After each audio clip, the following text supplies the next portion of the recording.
Roads and Traffic Administration sa Cagayan de Oro City, LGU, sunod-sunod ang operasyon batok mga bao-bao o tricab nga gabiyahe o nagapamasahero sa National Highway. Ani ang report? Pinasikad sa kamanduan sa DILG.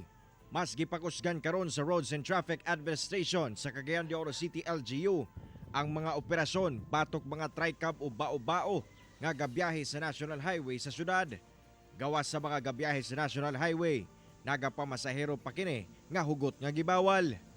Sa Osmeña Street sa downtown area, naabdan sa GMA Regional TV 1 Mindanao ang mga personal sa RTA nga nagpahigayon og operasyon. Usa silito sa mga natikitan human maaktuhan nga gabiyahe.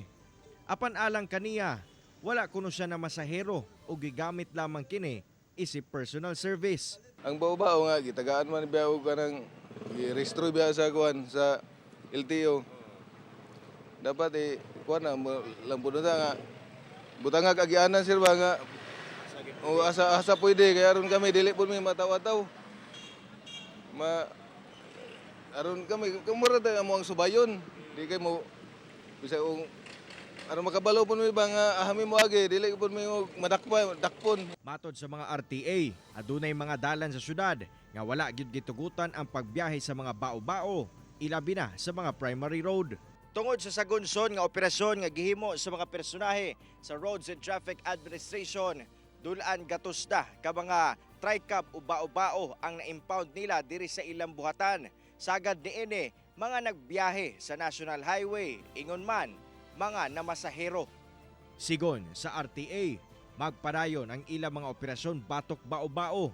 Karon pa lang, nangayo na sila og pagsabot og paghangyo sa mga operator nga mosunod sa mga pulisiya. Patabang ta sa police, patabang ta sa LTO, muna nga ang akong yun nga dili sa'yo because it would entail a lot of personnel to effectively implement this bao-bao.